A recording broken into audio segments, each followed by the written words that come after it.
Buenos días y saludos desde Miami. Mi nombre es David Schwartz, soy el presidente y CEO de la Asociación de Banqueros Internacionales de la Florida, o FIBA por las siglas en inglés. Lo siento mucho de no acompañarles ahí en la linda ciudad de Montevideo, pero gracias a la alta tecnología estoy con ustedes en espíritu. Quiero también agradecer a Ricardo Sabella por darme esa oportunidad de darles una breve presentación sobre nuestra organización y uno de los desafíos más importantes que la banca americana está confrontando, de-risking, que tiene un impacto muy negativo sobre la banca de la región. ¿Quién es FIBA? FIBA es una asociación comercial sin fines de lucro, establecido en el año 1979, y un centro internacional de educación financiera. La membresía de nuestra organización incluye a las instituciones financieras más grandes de Europa, Estados Unidos, América Latina y el Caribe. El núcleo de nuestro trabajo es la educación. Aplicamos ideas prácticas y soluciones del mundo real para capacitar y certificar a miles de personas en el cumplimiento contra el lavado de dinero.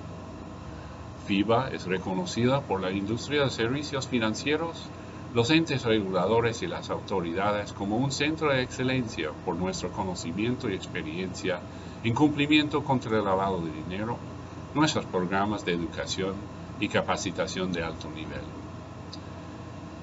En colaboración con el Departamento de la Facultad de Administración de Empresas de la Florida International University, los programas de educación integral de FIBA que presentan certificaciones de cumplimiento, mantienen a los profesionales de la industria actualizados sobre las tendencias y los cambios relevantes. Junto con nuestros programas de capacitación, organizamos conferencias, talleres y seminarios desarrollados específicamente para los profesionales de la industria. En particular, la conferencia anual de FIBA de cumplimiento contra el lavado de dinero, de renombre mundial, se lleva a cabo en Miami con la participación de más de 1,400 profesionales de AML de 52 países y 5 continentes. También trabajamos con FELABAN, la Federación Latinoamericana de Bancos, y realizamos la prestigiosa Asamblea Anual de FELABAN en Miami cada 2 años con cerca de 2,000 participantes de 51 países de los 5 continentes. FIBA ha construido una red de alianzas con los entes reguladores y los legisladores mediante un enfoque integral práctico para la promoción. Nuestro impacto e influencia en la regulación y la legislación que afecta a la industria se extienden a todos los niveles de gobierno, estatal, federal e internacional. Para obtener más información sobre nuestra organización, nuestros programas de educación y de promoción, pueden visitar www.fiba.net. Ahora vamos a hablar del concepto de de-risking. Estoy seguro que ustedes han escuchado ese término de-risking, que significa eliminando el riesgo del portafolio de cartera de la banca. Y les voy a explicar y vamos a hablar un poco de la historia, de dónde viene eso de de-risking y por qué los bancos lo están tomando tanto en serio y qué impacto, qué efecto está teniendo en la banca de la región. Estoy seguro de ustedes en sus relaciones de banca corresponsalía ya están sintiendo el efecto por el cierre de cuentas o quizás la rebaja en las líneas de crédito o quizás hasta una alza en los costos de esas mismas líneas. Entonces vamos a hablar de la historia, de dónde sale eso de de-risking y cómo podemos confrontarlo, porque no es fácil y viene de varios orígenes. Entonces empezó, digamos, con algo que salió de una agencia regulatoria estadounidense, el FDIC, y en 2013, junto con el Departamento de Justicia, lanzaron una operación que se llamaba Operation Choke Point. Y lo que significaba esa operación es que estaban considerando negocios o empresas o cuentas de alto riesgo que requería una alta debida diligencia de parte del banco, como operaciones y cuentas que quizás estaban más predilectos al lavado de dinero. Entonces, ¿qué implica eso? Salió una lista del tipo de empresa que estaba considerado por el Departamento de Justicia como de alto riesgo.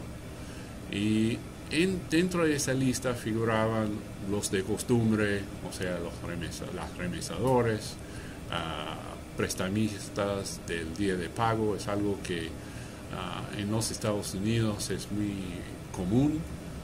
Es que uno va y pide a esas empresas un préstamo y está relacionado con el recibo de su cheque en su lugar de trabajo, o sea que la fecha de vencimiento coincide con ese pago. Entonces se llama un prestamista de día de pago.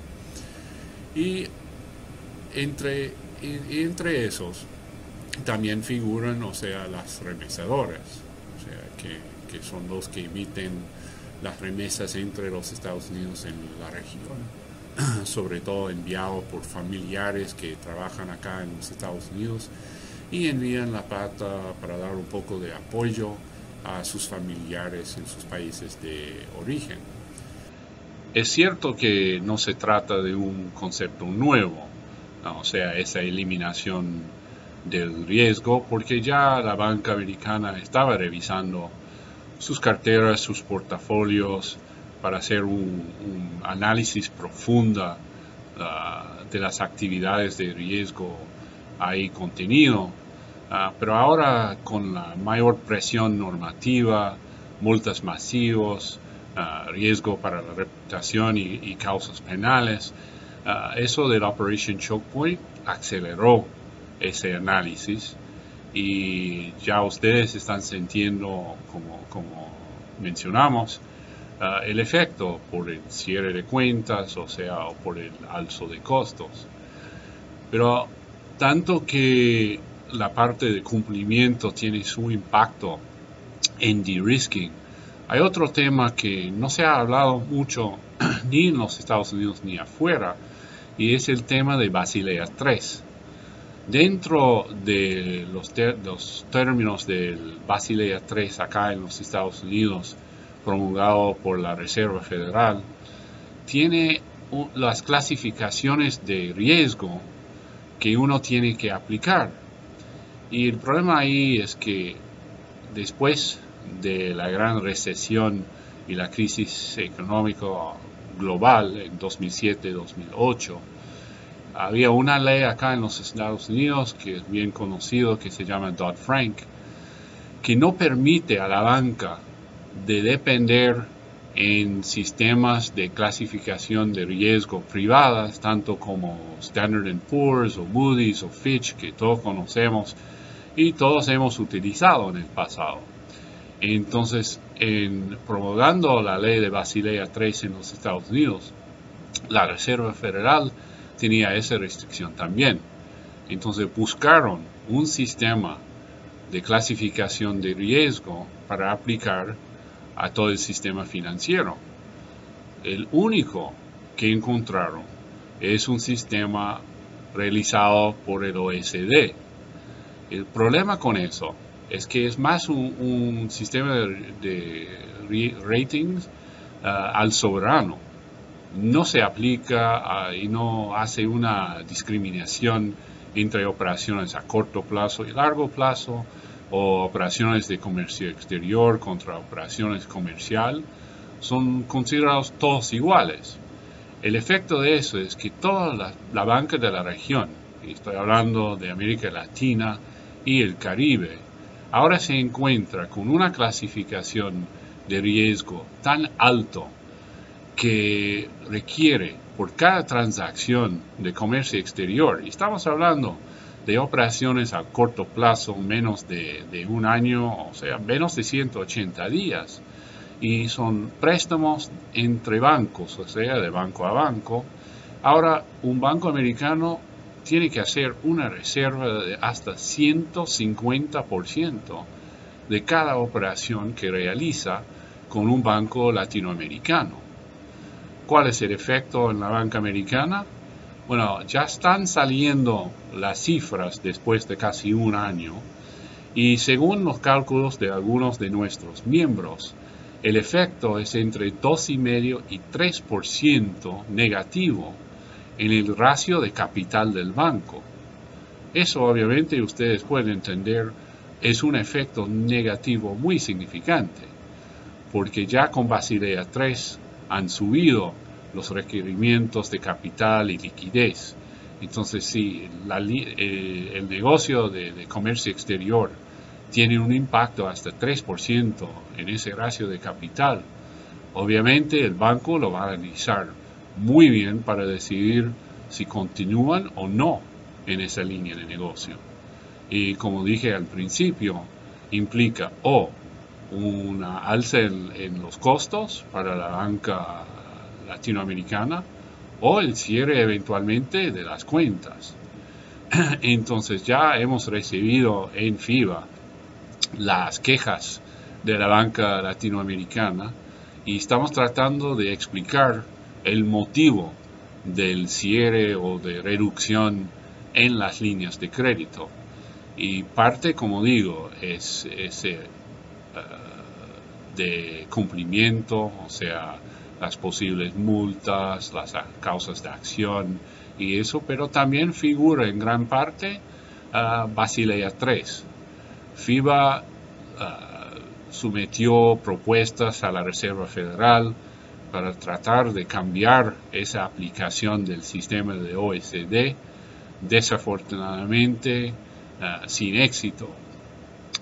Últimamente el Comité de Basilea está revisando las normas del Basilea III y aprovechamos de esa oportunidad para también someter nuestra propuesta a ellos para reducir el efecto, porque bajo Basilea y Basilea II, operaciones de comercio exterior se aplicaron nada más que 20% de reserva. Entonces pueden imaginar, la diferencia entre 20 y 150 es impresionante. Entonces por eso la banca americana está reaccionando tanto como son. ¿Qué podemos hacer? Bueno, como dije, ya representando nuestra membresía, enviamos cartas a los directores de la Reserva Federal, de las otras autoridades regulatorias, el Congreso de los Estados Unidos y el Comité de Basilea, porque la banca de su parte no puede correr y seguir corriendo tanto riesgo por lado de cumplimiento, porque ¿qué banco puede sobrevivir pagando multa tras multa de miles de millones de dólares?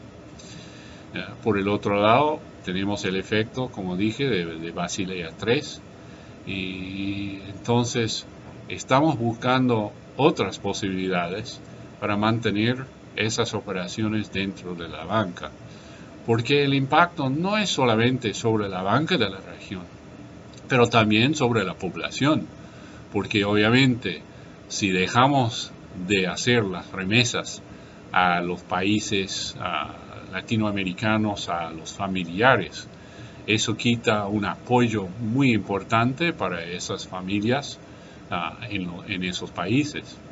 Por el otro lado, si no hacemos financiación de las importaciones o exportaciones, afectamos no solamente a la banca de la región, pero a los importadores y también a los exportadores americanos, porque van a ver que las ventas siguen bajando y hemos visto ya, sobre todo en nuestro estado acá de la Florida, una rebaja en las exportaciones. Ahora, si eso es debido a los problemas de cumplimiento o a ese tema de Basilea III, todavía lo vamos analizando.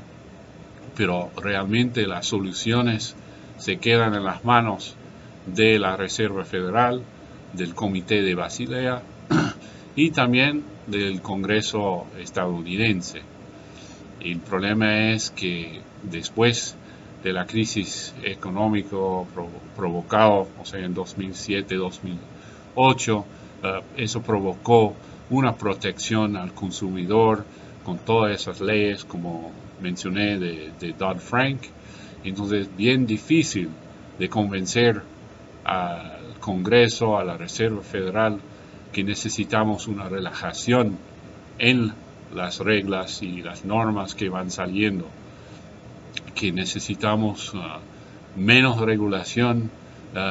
Siempre es difícil de convencer a las autoridades, pero ya estamos viendo un movimiento en el Congreso estadounidense para proteger a los bancos comunitarios, que están sintiendo también por nuestro lado ese efecto, porque esos bancos, o sea, están muy involucrados en la línea de negocio de comercio exterior. Entonces, si tienen que salir de ese negocio, ¿cómo pueden sobrevivir? ¿Cómo pueden responder a sus accionistas cuando los beneficios, las ganancias de los bancos bajen? Entonces, reconocen eso algunos congresistas y están tratando de lanzar una ley para proteger a esos bancos comunitarios, y si tienen éxito por este lado, puede tener un efecto en ese impacto negativo que están sintiendo ustedes en el ramo de comercio exterior.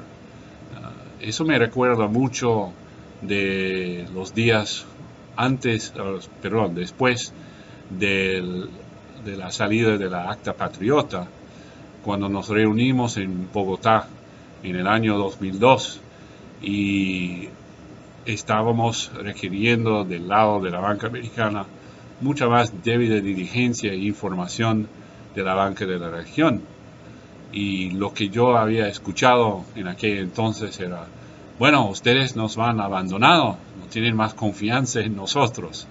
Y lo que les puedo decir es que, al contrario, tenemos mucha confianza, tenemos relaciones de larga trayectoria y son muy estrechas, y estamos tratando de resolver esos problemas, pero quiero destacarles que no viene de la banca americana, sino del sistema regulatorio, sobre todo las normas de cumplimiento y lo de Basilea III. Bueno, quiero agradecerles de nuevo por esa oportunidad de participar con ustedes, por lo menos en espíritu, en ese gran evento que se está realizando ahí en Uruguay, y ojalá que pueda participar en el año próximo. Gracias y que disfruten del resto del Congreso. Saludos.